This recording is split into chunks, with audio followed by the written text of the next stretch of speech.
പച്ചമാങ്ങ കിട്ടിയപ്പോ ഞാൻ ആദ്യം വിചാരിച്ചു മാങ്ങ ഇട്ടിട്ട് മീൻകറി വെക്കാം. പിന്നെ വിചാരിച്ചേ എന്തിനാ മീനൊക്കെ, വെറും മാങ്ങ ഇട്ടിട്ട് അങ്കമാലിക്കറി വെക്കുന്ന കല്യാണ തലേന്നത്തെ ഒരു മാങ്ങാക്കറി ഉണ്ട്, ആ മാങ്ങാക്കറി ഉണ്ടാക്കിയാലോ. പക്ഷെ നമ്മുടെ കണ്ണൂരൊന്നും ഇത് അത്ര ഫേമസ് അല്ല കേട്ടോ. പക്ഷെ ആരും ഉണ്ടാക്കാത്തത് കൊണ്ടാണ്, നമ്മുടെ നാട്ടിൽ അങ്ങനെ അധികം ആൾക്കാർ ഇങ്ങനെ ഒരു കറി ഉണ്ടാക്കുന്നതായിട്ട് ഞാൻ കണ്ടിട്ടില്ല. അതുകൊണ്ടായിരിക്കും. പക്ഷെ ഇത് ഞാൻ ഉണ്ടാക്കിയാൽ എല്ലാരും ഉണ്ടാക്കുന്ന എനിക്ക് ഉറപ്പാണ് കേട്ടോ. അപ്പോ അടിപൊളി ടേസ്റ്റ് ഉള്ള കറിയാണ്. മീനില്ലെങ്കിലും ഈ ഒരു മാങ്ങാക്കറി മാത്രം കൂട്ടി നമുക്ക് ചോറ് തിന്നാൻ പറ്റും കേട്ടോ. അപ്പൊ നല്ല തേങ്ങാപ്പാലെല്ലാം ഒഴിച്ചു വെച്ച ആ പച്ചമാങ്ങാക്കറി, അങ്കമാലിക്കറിയുടെ മാങ്ങാക്കറി എങ്ങനെ ഉണ്ടാക്കാൻ നമുക്ക് നോക്കാം. അതിനു വേണ്ടിയിട്ട് ഞാൻ ഈ ഒരു സൈസിലുള്ള ഒരു മാങ്ങയാണ് കേട്ടോ എടുത്തത്. അത് നന്നായിട്ട് തോലെല്ലാം കളഞ്ഞ് കട്ട് ചെയ്ത് എടുത്തിട്ടുണ്ട്. മാങ്ങ ഏത് സൈസിൽ വേണമെങ്കിൽ നിങ്ങൾക്ക് കട്ട് ചെയ്യാം. ഞാനൊരു കുറച്ച് കനത്തിലാണ് കേട്ടോ കട്ട് ചെയ്തത്. ഇല്ലെങ്കിൽ നമ്മൾ നേർങ്ങനെ കട്ട് ചെയ്താല് ഇത് പെട്ടെന്ന് ഇങ്ങനെ അലിഞ്ഞു പോകുന്ന പോലെ തോന്നും. മാങ്ങേന്റെ കഷ്ണങ്ങൾ നമ്മൾ കറിയിൽ കാണുകയില്ല. അപ്പൊ മാങ്ങാക്കറി ആകുമ്പോൾ കുറച്ച് മാങ്ങേന്റെ കഷ്ണങ്ങളെല്ലാം കാണണ്ടേ. അപ്പൊ അതിന് വേണ്ടിയിട്ട് ഞാൻ കുറച്ച് കട്ടിയിലാണ് കേട്ടാ കട്ട് ചെയ്തെടുത്തത് എന്നുള്ള. അപ്പൊ അങ്ങനെ കട്ട് ചെയ്ത് വെച്ച കഷ്ണങ്ങളാണ് കേട്ടോ ഇത്. പിന്നെ നമ്മളെ മാങ്ങാക്കറിക്ക് വേണ്ടുന്ന സാധനമാണ് ഉള്ളി. നിങ്ങൾക്ക് വേണമെങ്കിൽ ചെറിയ കുഞ്ഞുള്ളി എടുക്കാം. ഇത് ഞാനിവിടെ സവാളയാണ് എടുത്തിട്ടുള്ളത്. സവാള നമുക്ക് ഈ ഒരു സ്ലൈസ് ആക്കിയിട്ട് എടുക്കണം. ഇതൊരു വലിയ സൈസ് 2 സവാളയുണ്ട് കേട്ടോ ഞാൻ എടുത്തിട്ടുള്ളത്. സവാള ഇതിൽ കുറച്ച് കൂടുതൽ വേണം, കാരണം ഇത് കുറച്ചൊരു മധുരം പുളിയും എല്ലാം കൂടി മിക്സ് ആയിട്ടുള്ള ഒരു കറിയാണ്. അപ്പോൾ കുറച്ച് അധികം സവാള ഇതിനാവശ്യമാണ്. അപ്പൊ ഞാൻ ഈ ഒരു മാങ്ങേന്റെ കണക്കിന് 2 വലിയ സവാളയാണ് എടുത്തിട്ടുള്ളത്. നിങ്ങൾക്ക് വേണമെങ്കിൽ ഇതിന്റെ കൂടെ പകുതി കുഞ്ഞുള്ളിയും പകുതി സവാളയും ആയിട്ട് ചേർക്കാം കേട്ടോ. എൻ്റെ കയ്യിൽ കുഞ്ഞുള്ളി അധികം ഇല്ല, അതുകൊണ്ടും ഞാൻ സവാള മാത്രമാണ് എടുത്തിട്ടുള്ളത്. പിന്നെ മാങ്ങാക്കറിയിലേക്ക് വേണ്ടുന്ന സാധനമാണ് ഇഞ്ചി. ഒരു ചെറിയ കഷ്ണം ഇഞ്ചി, ഒരു 2-3 പച്ചമുളക് ചതച്ചതാണ് കേട്ടോ. ഞാൻ ചതക്കണമെന്നില്ല, വെറുങ്ങനെ ഇട്ടിട്ട് നമുക്ക് ലാസ്റ്റ് ഒന്ന് ഞെരടി എടുത്താൽ മതി. പക്ഷെ എൻ്റെ കൈ പുകയുന്നത് കൊണ്ട് ഞാൻ എന്ത് ചെയ്യുന്നത് വെച്ചാൽ ചെറുങ്ങനെ പച്ചമുളക് ഇങ്ങനെ കീറിയിട്ടിട്ട് ഒന്ന് ചതച്ച് വെച്ചിട്ടുണ്ട്. എന്നാൽ പിന്നെ ലാസ്റ്റ് ഒന്ന് മിക്സ് ചെയ്തെടുത്താൽ മതിയല്ലോ. പിന്നെ നമ്മളെ മാങ്ങാക്കറിയിലേക്ക് വറുത്തിടാൻ വേണ്ടിയിട്ട് ഞാനിവിടെ കുറച്ച് കുഞ്ഞുള്ളി എടുത്തിട്ടുണ്ട്, 2 വറ്റൽമുളക് എടുത്തിട്ടുണ്ട്, കുറച്ച് കറിവേപ്പില എടുത്തിട്ടുണ്ട്. നല്ല നാടൻ കറി ആയതുകൊണ്ട് വെളിച്ചെണ്ണയിലാണ് കേട്ടോ വറുത്തിടേണ്ടത്. പിന്നെ വെളിച്ചെണ്ണ നമുക്ക് കുറച്ച് ഇതിലേക്ക് ഒഴിക്കാനും വേണം. ഈ മാങ്ങാക്കറി ഉണ്ടാക്കുന്ന സമയത്ത് നമ്മൾ ഇതിലേക്ക് 1 ടീസ്പൂണോളം വിനാഗിരി ഒഴിക്കണം. നമ്മൾ മാങ്ങേന്റെ പുളി പോലെ ഇരിക്കും കേട്ടോ എത്ര ഒഴിക്കണം വിനാഗിരി എന്നുള്ളത്. അപ്പോൾ 1 ടീസ്പൂണോളം നമുക്ക് ഇതിലേക്ക് വിനാഗിരി ഒഴിക്കണം. മാങ്ങാക്കറിക്ക് പൊടികളായിട്ട് വേണ്ടുന്നത് മല്ലിപ്പൊടി, മഞ്ഞൾപ്പൊടി, മുളക് പൊടി, പിന്നെ ആവശ്യത്തിന് ഉപ്പ്. പിന്നെ നമ്മൾ തേങ്ങാപ്പാലിലാണ് ഈ മാങ്ങാക്കറി ഉണ്ടാക്കുന്നത്. ഞാനിവിടെ തേങ്ങാപ്പാൽ എടുത്തു വെച്ചിട്ടുണ്ട്. ഞാൻ ഒരു അരമുറി തേങ്ങന്റെ പാല് നന്നായിട്ട് പിഴിഞ്ഞ് എടുത്തതാണ്. ഇത് 2ാം പാലാണ്, 1ാം പാൽ അപ്പുറത്ത് മാറ്റി വെച്ചിട്ടുണ്ട് കേട്ടോ. 1ാം പാല് ലാസ്റ്റിൽ നമുക്ക് ഒഴിക്കണ്ടു. അപ്പോൾ 2ാം പാലിലാണ്. എന്നാൽ അധികം ലൂസിൽ നമ്മൾ 2ാം പാല് പിഴിഞ്ഞെടുക്കരുത് കേട്ടോ. മാക്സിമം കട്ടി തന്നെ എടുക്കുക, കാരണം മാങ്ങക്ക് അധികം വേവില്ല. അതുകൊണ്ട് നമ്മൾ മാങ്ങാക്കറി ആക്കുമ്പോൾ കൂടുതൽ വെള്ളം ഒഴിച്ചിട്ട് ആക്കേണ്ട ആവശ്യമില്ല. ഒരു മിനിമം വെള്ളത്തിൽ മാങ്ങ വെന്താൽ മതി. പെട്ടെന്ന് വെന്ത് കിട്ടുന്ന സാധനമല്ലേ. അപ്പോൾ നമുക്ക് അങ്കമാലിക്കാരുടെ സ്വന്തം മാങ്ങാക്കറി എങ്ങനെ ഉണ്ടാക്കാൻ നോക്കാം. നമ്മൾ മാങ്ങാക്കറി ഉണ്ടാക്കാൻ വേണ്ടിയിട്ട് ആദ്യം തന്നെ എന്ത് ചെയ്യണമെന്ന് വെച്ചാൽ, നമ്മൾ ഈ കട്ട് ചെയ്ത് വെച്ച മാങ്ങ ഉണ്ടല്ലോ അതൊരു പാത്രത്തിലേക്ക് ഇടുക. അതിലേക്ക് ആവശ്യത്തിന് ഉപ്പിട്ട് കൊടുക്കുക. കുറച്ച് ഒരു 1/4 ടീസ്പൂണോളം മഞ്ഞൾപ്പൊടിയും കൂടി ഇട്ട് കൊടുക്കുക. ഇത് രണ്ടും ചേർത്തിട്ട് നമുക്ക് ഈ മാങ്ങയൊന്ന് ഉപ്പും മഞ്ഞൾപ്പൊടിയും ഇട്ട് പെരക്കി വെക്കുക, ഒന്ന് മിക്സ് ആക്കി വെക്കുക കേട്ടോ. ഇത് ആദ്യം ഒന്ന് ചെയ്തു വെക്കുക, അതിനുശേഷം നമുക്ക് ബാക്കിയുള്ളത് ചെയ്യാം. അപ്പോൾ ഉപ്പും മഞ്ഞൾപ്പൊടിയും ഇട്ടിട്ട് മാങ്ങയൊന്ന് മിക്സ് ചെയ്ത് വെക്കുക. ഇതിനെ അങ്ങോട്ടേക്ക് ഇനി മാറ്റി വെക്കാം കേട്ടോ. അതിനുശേഷം നമ്മൾ ഏത് പാത്രത്തിലാണോ മാങ്ങാക്കറി ഉണ്ടാക്കുന്നത് വെച്ചാൽ ആ പാത്രം ഇങ്ങോട്ട് എടുക്കുക. ഞാനിവിടെ ചട്ടിയിലാണ് കേട്ടോ മാങ്ങാക്കറി ഉണ്ടാക്കുന്നത്. അപ്പോൾ ഞാനൊരു ചട്ടി എടുത്തിട്ടുണ്ട്, നന്നായി കഴുകി വെച്ച ചട്ടിയാണ്. ഇനി അതിലേക്ക് നമ്മൾ കട്ട് ചെയ്ത് വെച്ച സവാള ഇട്ട് കൊടുക്കുക. അതിലേക്ക് നമ്മൾ കട്ട് ചെയ്ത് വെച്ച ഇഞ്ചിയും കൂടി ഇട്ട് കൊടുക്കുക. ഇതിലേക്ക് നമുക്ക് ഇനി ഓരോരോ പൊടികളായിട്ട് ചേർത്ത് കൊടുക്കാം.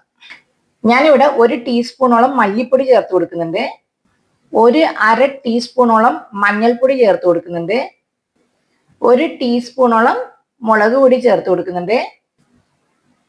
ഇതിലേക്ക് ആവശ്യത്തിന് ഉപ്പും കൂടി ചേർത്ത് കൊടുക്കുക. 1 ടീസ്പൂണോളം വിനാഗിരി നമുക്ക് ഇതിലേക്ക് ഒഴിച്ചു കൊടുക്കണം. ഇതിലേക്ക് നമുക്കിനി നമ്മുടെ നാടൻ വെളിച്ചെണ്ണ കുറച്ച് ഒഴിച്ചു കൊടുക്കാം. ഞാനിവിടെ ഇപ്പൊ ഈ സമയത്ത് പച്ചമുളക് ഇട്ട് കൊടുക്കണം പൊതുവേ, പക്ഷെ ഞാനിവിടെ പച്ചമുളക് ഇട്ട് കൊടുക്കുന്നില്ല. കാരണം നമ്മൾ ഇത് നന്നായിട്ട് ഇനി കൈ വെച്ചിട്ട് നന്നായിട്ട് ഞെരടി കൊടുക്കണം, ഇത്രയും ഇട്ട് കൊടുത്ത പൊടികളും ഉള്ളിയും എല്ലാം കൂടി ചേർത്തിട്ട്. അപ്പോൾ ഈ ഇട്ട് കൊടുത്ത പൊടികളെല്ലാം ഇങ്ങനെ നന്നായിട്ട് ഞെരടി എടുക്കുമ്പോൾ ഈ പച്ചമുളക് ആദ്യമേ ഇട്ട് കൊടുത്താൽ എനിക്ക് കൈ പെട്ടെന്ന് പുകയും. അതുകൊണ്ട് ഞാൻ എന്ത് ചെയ്യുന്നത്, പച്ചമുളക് ഒന്ന് ചതച്ചിട്ട് അവിടെ സൈഡിലോട്ട് മാറ്റി വെച്ചിട്ടുണ്ട്. നമ്മളെ സേഫ്റ്റി നോക്കണ്ടേ ആദ്യം. അപ്പൊ ഇത്രയും സാധനങ്ങൾ ചേർത്തിട്ട് നമുക്ക് നന്നായിട്ട് ഇങ്ങനെ ഞെരടി എടുക്കണം കേട്ടോ. നന്നായിട്ട് ഞെരടി എടുക്കണം. ഇതിൻ്റെ അകത്ത് പച്ചമുളകിന്റെ എരിവാണ് കൂടുതൽ നിൽക്കേണ്ടത്, അതുകൊണ്ട് മുളക് പൊടി അത്ര കുറച്ചിട്ടത് കേട്ടോ. അപ്പൊ നല്ല എരിവുള്ള മുളക് പൊടിയിലാണെങ്കിൽ അര ടീസ്പൂണോളം നിങ്ങൾ ഇട്ട് കൊടുത്താൽ മതി കേട്ടോ. അപ്പൊ ഇതിങ്ങനെ ഞെരടി എടുക്കുമ്പോൾ നല്ലൊരു മണമാണ്, വെളിച്ചെണ്ണയും ആ മുളക് പൊടിയും ഉള്ളിയെല്ലാം കൂടിയിട്ട്. ഇത് നന്നായിട്ട് ഞെരടി ആ സവാളയിലൊന്ന് സോഫ്റ്റ് ആകണം കേട്ടോ, അതിലാണ് അതിൻ്റെ ടേസ്റ്റ്. അപ്പോൾ സവാളയും ഇഞ്ചിയും പൊടികളും വെളിച്ചെണ്ണയും ഉപ്പും എല്ലാം ചേർത്ത് നന്നായിട്ട് മിക്സ് ചെയ്ത് കൊടുക്കാം. ഞാനിവിടെ ഇത്രയും പൊടികൾ ചേർത്തിട്ട് നന്നായിട്ട് മിക്സ് ചെയ്തെടുത്തിട്ടുണ്ട്. നമുക്കിനി ഈ കൂട്ടിലേക്ക് നമ്മൾ നേരത്തെ മിക്സ് ചെയ്ത് വെച്ച മാങ്ങ ഇട്ടെടുക്കാം. ഉപ്പും മഞ്ഞപ്പൊടിയും ഇട്ടിട്ട് മിക്സ് ചെയ്ത് വെച്ചിട്ടില്ലേ, ആ മാങ്ങ നമുക്ക് ഇതിലേക്ക് ചേർത്ത് കൊടുക്കാം. എന്നിട്ട് ആ മാങ്ങയും കൂടി ചേർത്തിട്ട് ഒന്നും കൂടി നമുക്ക് നന്നായിട്ട് യോജിപ്പിച്ചു കൊടുക്കാം. സിമ്പിളാണ്, എന്നാൽ നല്ല ടേസ്റ്റുള്ള ഒരു കറിയാണ് കേട്ടോ. ഇങ്ങനെ മാങ്ങാക്കറി വെക്കാത്തവര് ഒരിക്കലെങ്കിലും ഇങ്ങനെ ഉണ്ടാക്കി നോക്കണേ. ഇപ്പൊ എല്ലായിടത്തും പച്ചമാങ്ങയെല്ലാം കിട്ടുന്ന സീസണാണ്, അതുകൊണ്ട് മാങ്ങക്കൊന്നും ഒരു ബുദ്ധിമുട്ടുണ്ടാവില്ല അല്ലെ. ഈ സമയം നമുക്ക് കുറച്ച് കറിവേപ്പിലയും കൂടി നമുക്ക് ഈ മിക്സിലേക്ക് ചേർത്ത് കൊടുക്കാം. ഈ സമയത്താണ് ഈ ചതച്ച മുളക് ഇട്ട് കൊടുക്കല് കേട്ടോ. കാരണം ഇല്ലെങ്കിൽ നമുക്ക് കൈ നന്നായിട്ട് മിക്സ് ചെയ്തെടുക്കുമ്പം നമ്മളെ കൈ നല്ലോണം നീറും, പുകച്ചില് വരും. എനിക്ക് അങ്ങനെ പറ്റലുണ്ട്, അതുകൊണ്ടാണ് ഞാൻ ഈ സമയത്ത് മുളക് ഇട്ട് കൊടുക്കുന്നത് കേട്ടോ. പച്ചമുളക് ചതച്ചതും കൂടി ഇട്ട് കൊടുത്ത് നമുക്ക് നന്നായിട്ട് മിക്സ് ചെയ്യാം.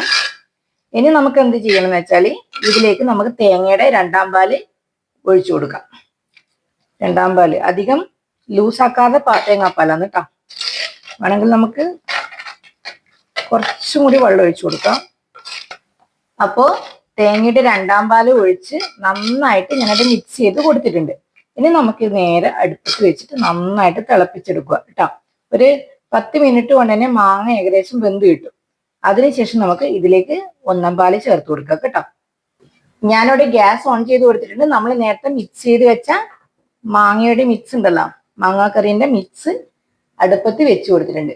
നമുക്കിനി ഇത് അടച്ചു വെച്ചിട്ട് വേവിച്ചെടുക്കാം കേട്ടോ. ഇടക്കൊന്ന് ചുറ്റിച്ചു കൊടുത്താൽ മതി. ഒരു 10 മിനിറ്റ് കൊണ്ട് തന്നെ മാങ്ങ വെന്ത് കിട്ടും കേട്ടോ. അതിനുശേഷം നമുക്ക് തേങ്ങയുടെ ഒന്നാം പാല് ചേർത്ത് കൊടുക്കാം. അതുവരെ നമുക്ക് വെയിറ്റ് ചെയ്യാം. നമ്മളെ മാങ്ങാക്കറി അടുപ്പത്ത് വെച്ചിട്ട് ഏകദേശം തിളച്ച് വന്നിട്ടുണ്ട് കേട്ടോ. ഇത് അടുപ്പത്ത് വെച്ചിട്ട് എവിടെയും നിങ്ങൾ പോറ്, കാരണം മാങ്ങയും തേങ്ങാപ്പാലും ഒക്കെയാണ്. അപ്പോൾ തേങ്ങാപ്പാൽ ഒഴിച്ചതുകൊണ്ട് പെട്ടെന്ന് തിളച്ച് പുറത്തേക്ക് മറിയാനുള്ള ചാൻസ് ഉണ്ട്. ഇത് പെട്ടെന്ന് വെന്ത് കിട്ടുന്നത് കൊണ്ട് നമുക്ക് ഇനി കുറച്ച് സമയം തുറന്നു വെച്ചിട്ട് തന്നെ വേവിച്ചെടുക്കാം കേട്ടോ. കണ്ടോ, ഇപ്പം തന്നെ ഒരു തിള വരുമ്പോൾ തന്നെ മാങ്ങ നന്നായിട്ട് വെന്ത് വന്നിട്ടുണ്ട്. ഇനി ഒരു 5 മിനിറ്റും കൂടി വെച്ചാൽ നമ്മളെ മാങ്ങാക്കറിയുടെ റെഡി ആവും കേട്ടോ. അപ്പോൾ നമുക്കിനി അടച്ചു വെക്കണ്ട, ഇനി നമുക്ക് തുറന്ന് വെച്ചിട്ട് നമുക്കിത് വേവിച്ചെടുക്കാം കേട്ടോ. അതൊരു വെയിറ്റ് ചെയ്യാം. നമ്മളെ മാങ്ങാക്കറിയുടെ അത്യാവശ്യം വെന്ത് നല്ല കുറുകി വന്നിട്ടുണ്ട് കേട്ടോ. എന്താ, മാങ്ങേന്റെ കഷ്ണങ്ങളെല്ലാം അത്യാവശ്യം വെന്ത് നല്ല ചാറെല്ലാം കുറുകി വന്നിട്ടുണ്ട് കണ്ടോ. നമ്മളിനി അധികം തവിയിട്ടിട്ട് ഒന്ന് ചുറ്റിച്ചു കൊടുത്താല് ഈ മാങ്ങേന്റെ കഷ്ണങ്ങളെല്ലാം പെട്ടെന്ന് ഉടഞ്ഞു പോകും. അതുകൊണ്ട് നമുക്കിനി അധികം തവി ഇനി കറിയിലേക്ക് ഇട്ട് കൊടുക്കണ്ട കേട്ടോ. നമ്മളെ മാങ്ങേന്റെ കഷ്ണങ്ങളെല്ലാം ഇവിടെ അത്യാവശ്യം വെന്ത് നല്ല ചാറെല്ലാം കുറുകി വന്നിട്ടുണ്ട് കേട്ടോ. എന്താ, കഷ്ണങ്ങളെല്ലാം നല്ല അത്യാവശ്യം വെന്ത് വന്നിട്ടുണ്ട്. ഇനി നമുക്ക് ഈ സമയത്ത് ഉപ്പും എരിവും എല്ലാം ഒന്ന് ചെക്ക് ചെയ്ത് നോക്കുക. ഞാൻ ചെക്ക് ചെയ്ത സമയത്ത് കുറച്ച് ഉപ്പിന്റെ കുറവുണ്ട് കേട്ടോ. നമുക്ക് ഇതിലേക്ക് കുറച്ച് ഉപ്പിട്ട് കൊടുക്കാം. ഞാനിവിടെ കുറച്ച് ഉപ്പിട്ട് കൊടുക്കുന്നുണ്ട്. ഇനി നമുക്ക് ഇതിലേക്ക് നമ്മൾ എടുത്തു വെച്ച തേങ്ങയുടെ ഒന്നാം പാല് ചേർത്ത് കൊടുക്കാം. നല്ല കട്ടി തേങ്ങാപ്പാലും കൂടി ചേർത്ത് കൊടുക്കുക. നമ്മളെ കറി ഇവിടെ റെഡിയായി. ഒന്നാം പാല് ഒഴിച്ചിട്ട് അധികം തിളപ്പിക്കണം എന്നില്ല, ഒന്ന് തിള വന്നോട്ടെ, ഇല്ലെങ്കിൽ പെട്ടെന്ന് കറി മോശമായി പോകും. ഇല്ലെങ്കിൽ ഈ തേങ്ങേന്റെ പാലെല്ലാം പെട്ടെന്ന് മോശമാകുന്നതല്ലേ. അപ്പൊ ഒന്ന് തിളച്ചോട്ടെ, പിരിഞ്ഞൊന്നും പോവില്ല. ഒന്ന് തിള വന്നപ്പാട് നമുക്ക് ഗ്യാസ് ഓഫ് ചെയ്ത് കൊടുക്കാം. അപ്പോൾ കണ്ട നല്ല കുറുകിയ ചാറോട് കൂടിയിട്ടുള്ള നല്ല അങ്കമാലി മാങ്ങാക്കറി. അപ്പോൾ ഇങ്ങനെ മാങ്ങാക്കറി ഉണ്ടാക്കുന്നവര് ഒന്ന് ഇങ്ങനെ ഉണ്ടാക്കി നോക്കണേ. ഇനി നമുക്ക് ഇതിലേക്ക് വറുത്തിട്ട് കൊടുക്കുകയോ വേണ്ടു കേട്ടോ. അപ്പോൾ ഇതൊന്ന് നന്നായിട്ട് തിളച്ച് വരട്ടെ. അതിനുശേഷം നമുക്ക് നമ്മളെ മാങ്ങാക്കറിയിലേക്ക് വറുത്തിട്ട് കൊടുക്കാം. എങ്ങനെയുണ്ട്? അടിപൊളിയല്ലേ കാണാൻ? നല്ല കുറുകിയ ചാറോട് കൂടിയിട്ടുള്ള നമ്മളെ മാങ്ങാക്കറി ഇവിടെ റെഡി ആയിട്ടുണ്ട് കേട്ടോ. അടിപൊളി ടേസ്റ്റ് ആണ്, ഒന്നും പറയാനില്ല. അപ്പം ഇങ്ങനെ ഉണ്ടാക്കാത്തവർ ഇങ്ങനെ ഒന്ന് ഉണ്ടാക്കി നോക്കണേ. അപ്പോൾ നമുക്ക് ഇതിലേക്ക് വറുത്തിട്ട് കൊടുക്കാം. മാങ്ങാക്കറിക്ക് വറുത്തിട്ട് കൊടുക്കാൻ വേണ്ടി ഞാനൊരു ചെറിയൊരു പാത്രം അടുപ്പത്ത് വെച്ച് കൊടുത്തിട്ടുണ്ട്. നമുക്ക് അതിലേക്ക് വെളിച്ചെണ്ണ ഒഴിക്കാം. വെളിച്ചെണ്ണ അത്യാവശ്യം ചൂടായി വന്നിട്ടുണ്ട്. അതിലേക്ക് നമുക്ക് നേരത്തെ എടുത്തു വെച്ച കുഞ്ഞുള്ളി ഇട്ട് കൊടുക്കാം. ഞാൻ ഇതിൻ്റെ അത് കുഞ്ഞുള്ളി കുറച്ച് ഒരു ചെറിയൊരു ക്വാണ്ടിറ്റി സവാളയും ചെറുതായിട്ട് അരിഞ്ഞിട്ട് കൊടുത്തിട്ടുണ്ട് കേട്ടോ. കാരണം ഉള്ളി ഇട്ട് കൊടുക്കുമ്പോൾ ഒരു പ്രത്യേക ഒരു ടേസ്റ്റ് കൂടുതലാണ്. നിങ്ങൾക്ക് കുഞ്ഞുള്ളി മാത്രം വറുത്തിട്ട് കൊടുക്കുന്നെങ്കിൽ അങ്ങനെയും വറുത്തിട്ട് കൊടുക്കാം. ഞാനത് രണ്ടും കൂടി മിക്സ് ആക്കിയിട്ടാണ് വറുത്തിട്ട് കൊടുക്കുന്നത് കേട്ടോ. ഇതിലേക്ക് കുറച്ച് കറിവേപ്പിലയും കൂടി നമുക്ക് ചേർത്ത് കൊടുക്കാം. ഇതിന് ലൈറ്റ് ഒരു ഗോൾഡൻ കളർ ആകട്ടെ, അതുവരെ നമുക്ക് വെയിറ്റ് ചെയ്യാം. നമ്മളെ സവാളയുടെ ലൈറ്റ് ഒരു ഗോൾഡൻ കളറായി വരുന്നുണ്ട്. നമുക്കതിലേക്ക് 2 വറ്റൽമുളകും കൂടി ഇട്ട് കൊടുക്കാം. വറ്റൽമുളക് ഇട്ട് കൊടുത്ത് നന്നായി മൂത്ത് വരുമ്പോൾ നമുക്ക് ഇത് കറിയിലേക്ക് വറുത്തിട്ട് കൊടുക്കാം കേട്ടോ. ഉള്ളിയുടെ മൂത്ത് വന്നിട്ടുണ്ട്. നമുക്കിവിടെ ഗ്യാസ് ഓഫ് ചെയ്ത് കൊടുക്കാം. നമുക്കിനി ഉള്ളി മാങ്ങാക്കറിയിലേക്ക് വറുത്തിട്ട് കൊടുക്കാം. നന്നായിട്ടൊന്ന് മിക്സ് ചെയ്തെടുക്കുക. ആഹാ, എന്താ ഭംഗി കാണാൻ, അടിപൊളിയല്ലേ? അപ്പോൾ നമ്മളെ അങ്കമാലി സ്പെഷ്യൽ മാങ്ങാക്കറി ഇവിടെ റെഡി ആയിട്ടുണ്ട്. അപ്പൊ നമ്മളെ മാങ്ങാക്കറി ഇവിടെ റെഡി ആയിട്ടുണ്ട്. എങ്ങനെയുണ്ട് കാണാൻ? അടിപൊളിയല്ലേ? നല്ല ടേസ്റ്റ് വന്നിട്ടാ. ഇങ്ങനെ മാങ്ങാക്കറി ഉണ്ടാക്കാത്തവര് ഒരിക്കലും ഇങ്ങനെ ഉണ്ടാക്കി നോക്കണേ. നിങ്ങൾക്ക് എന്റെ വീഡിയോ ഇഷ്ടപ്പെടുകയാണെങ്കിൽ ഒന്ന് ലൈക്ക് ചെയ്യുക, കമന്റ് ചെയ്യുക, സബ്സ്ക്രൈബ് ചെയ്യുക. തൊട്ടടുത്തുള്ള ബെല്ലൈക്കൺ കൂടി പ്രസ് ചെയ്യുകയാണെങ്കിൽ ഞാൻ ഇടുന്ന എല്ലാ വീഡിയോസിന്റെ നോട്ടിഫിക്കേഷൻ നിങ്ങൾക്ക് ലഭിക്കുന്നതാണ്. അപ്പോൾ മറ്റൊരു ദിവസം വേറൊരു വീഡിയോ ആയിട്ട് വീണ്ടും കാണാം. Okay, by.